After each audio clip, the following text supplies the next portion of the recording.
Okay. This is the third video. I think there's going to be probably like five actually, because there's so many video clips. But don't worry about it. You'll see them as we go along and as they come into the notes. I'm going to go ahead and retype this one so you can have time to do it too. In 1949, the Soviets successfully tested their first atomic bomb. This was a shock to Americans and the world, really, because the Soviets weren't really close technologically speaking. So, what America learned from this is that Soviet spies were successfully infiltrating America and getting the most classified of secrets, the bomb. And so this shocked and concerned people, and people started looking for communist spies everywhere. In 1949, China also became a communist country with a guy named Mao Zedong as the leader of the communists. But China fought this long, drawn out civil war, um, and it started back under Dr. Sun Yat sen and Chiang Kai shek. But it's really the Chinese communists get a lot of loyalty from their success in World War II, and they're not taking all the materials from the peasants during the war. And so the communists in China get a lot of support. The person pictured here on the bottom is Mao Zedong. On the bottom right, that's Mao, Chairman Mao. This is China celebrating their 60th anniversary. It's also Chairman Mao on the bottom left with the sun behind him, showing him as like a godlike figure, with Stalin, Lenin, Marx, and Engels behind them as the pillars of communists. And it wasn't like overnight this happened. This happened over the course of 20, 30 years, communists coming to power. But really, World War II gave them a lot of momentum. Pictured above, you see the first Soviet atomic missile being exploded in a meme that's repeating. Go ahead and watch the video here. It's, I think, 8 minutes, and then just keep playing. I'm going to keep going. So press pause while you're watching the Twin Shocks video. It's basically going to tell you about the history of how China becomes communist. Don't worry about taking notes. Try to get the gist of that story, and then stay with it, because it's important to know that it wasn't like just overnight. I'm going to go to the next slide, though, so once you unpause this, it'll keep going. All right, the next slide. It's about the Korean War. North Korea become communist in the interim following World War II. They're led by a guy named Kim Il Sung. That's right. The Il Sungs ruled in North Korea for a long time. And if you've seen some of the other names, they're all, it's a family name.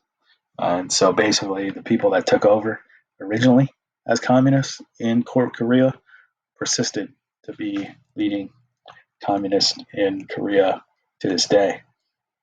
Kim Jong Il, you might have heard of him, maybe not, but yeah, it's the same family name. Get down the notes. They invaded South Korea. South Korea was led by a guy named Syngman Rhee. Had they had a better leader, maybe America wouldn't need to support them as much, but they had who they had. The UN decides to aid South Korea and contain communism, follow their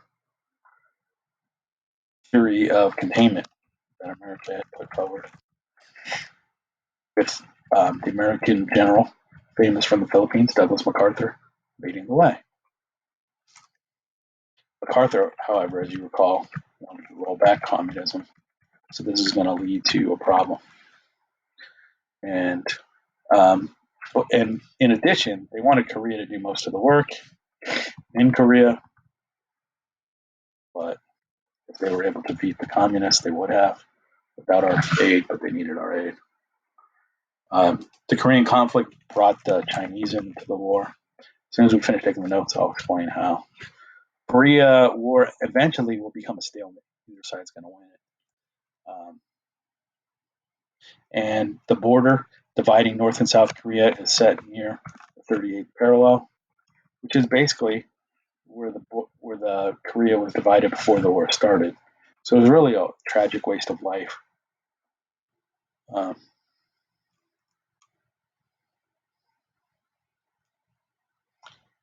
oh, wrote too much. Should write 38 there, but on the other one I should have just wrote order. Do that. Delete that. You take notes, sometimes make mistakes. All I gotta do is fix it.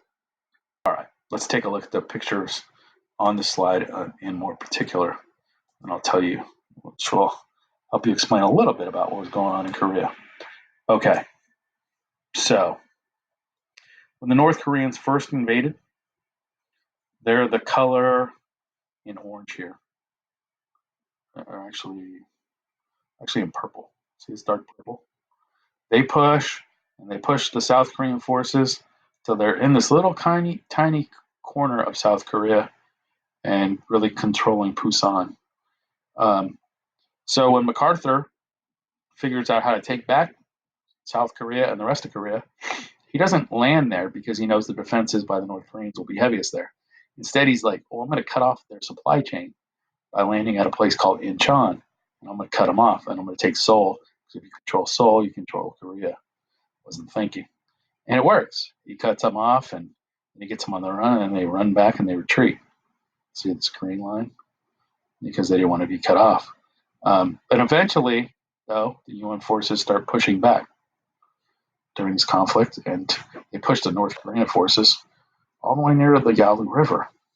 Truman didn't want that, though, because he knew if you pushed to the Yalu River, you could possibly provoke communist China. And it did. See how close they got to the Yalu River? They're right there, in shouting distance of it.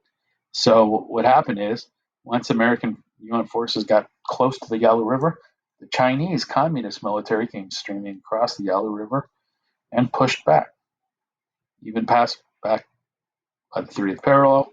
Eventually, there's this truce and settlement along the 38th parallel, and that's where the truce line exists today. Go and play the video clip that goes with the Korean War, and then I'll talk about what's next.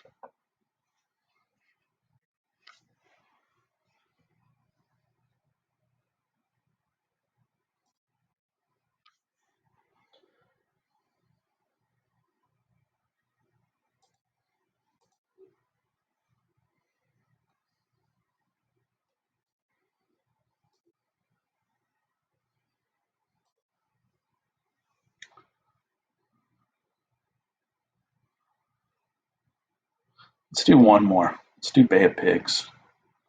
So that's like 20 minutes, 25, yeah. Or actually, let's just do the Cuban Revolution. That'll be like 20 minutes of video and whatever else we could fit in. Make at least one more.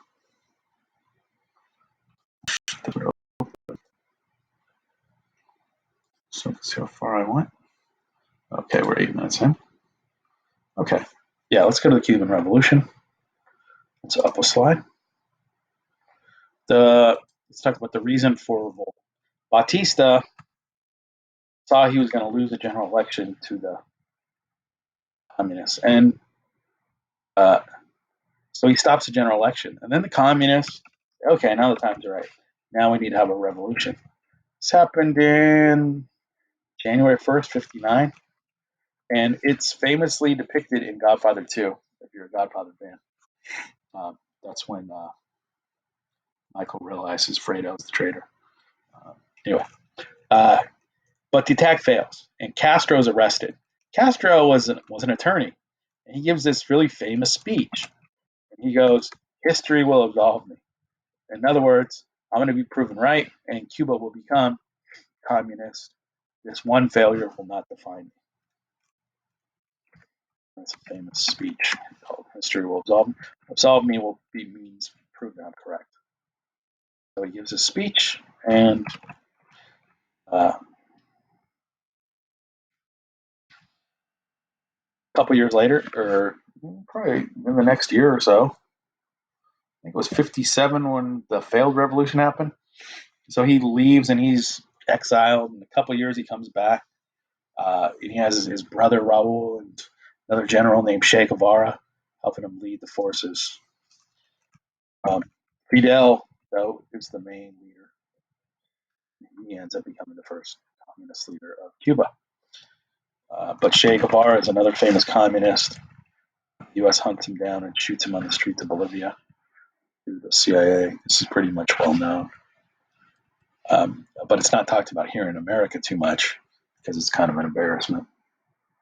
Um, I don't know why they just switched to a different screen.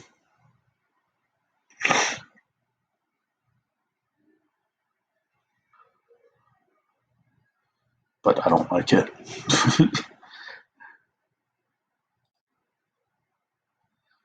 Okay.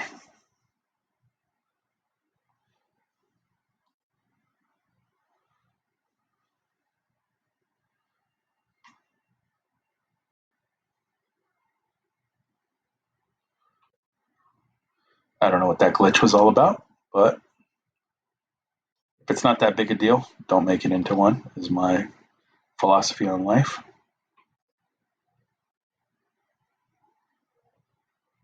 Oh,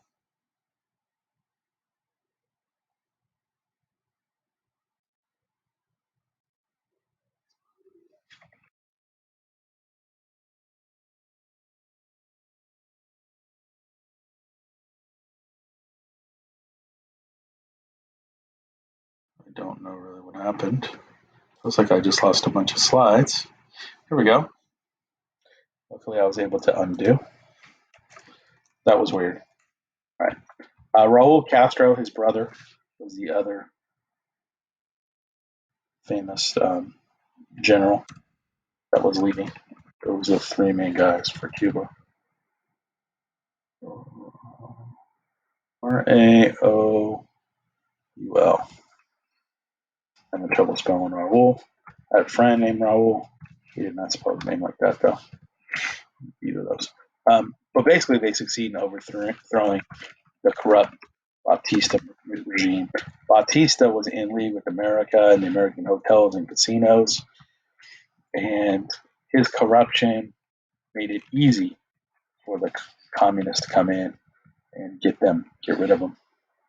The main issue was there's a bunch of American businesses in Cuba, and basically Castro was going to kick out those businesses and really just take the money. America doesn't like it when you go after American businesses, and that's pretty much what happened in Cuba. And there's this, so they have the tourist industry because a lot of Americans were traveling there for go to the Copa and go and the hotels and they do some gaming, gambling, but also the sugar industry where they make a lot of rum and other just sugar. And the second main issue is proximity. Cuba is within 100 miles of Florida. It's close. It's the same distance as Sacramento to San Francisco. It's pretty close. Um, so there's a concern with having a communist neighbor so close to America. Okay. So go ahead and play the video after I go ahead and open this up and show you if there's anything to look at here. So this is Fidel. I believe this is his brother Raul with him on a 50s era car. You see him sitting on the hood. Fidel's famous for his beard. This cartoon's showing Fidel as the hero of the revolution. And he really is. Let's go ahead and watch his video, and we'll see how far we are at the end of it.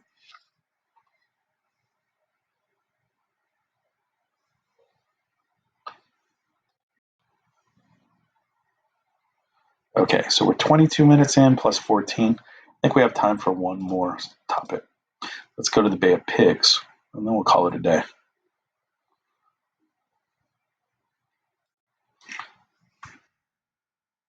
The Bay of Pigs was an attempt to kill Castro and or overthrow, the communists in Cuba. Let's go ahead and write in the notes first. CIA leads the mission. They train up people that hated Castro for making them flee. Basically, people that had supported the Batista regime. And the Navy was in support. The Navy was in this mission too. And they really wanted to kill Castro. It's not normally American policy to kill leaders, but American policy was, how can we kill Castro when Cuba became communist?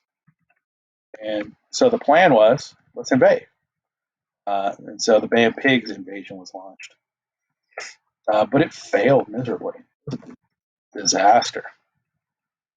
On the cover of Life, there you can see it's a disaster, and it's an embarrassment because the CIA had told the president that once you land, all the locals will join the revolution because they hate Castro. But the locals loved Castro because they hated Batista, not Castro. Why did it fail? They picked a terrible landing spot. It was like crazy swampy. And think of the name of it. It's Bay of Pigs. What do pigs like? Mud.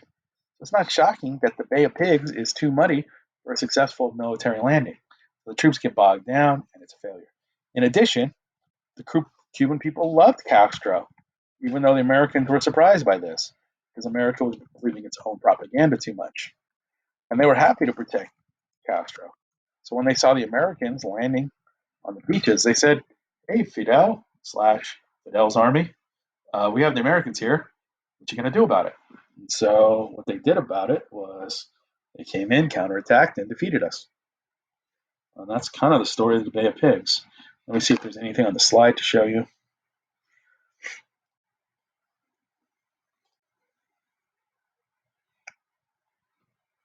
Okay, you see this life cover, and this is telling you about the truth of things, U.S. miscalculations. See, this is the Bay of Pigs.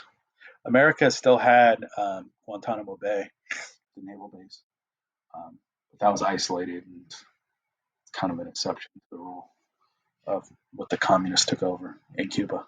It's the only spot. But you see how close it is to Florida? I mean, literally 90 miles away. It's close. That's why it was a popular destination spot, too. It's travel short.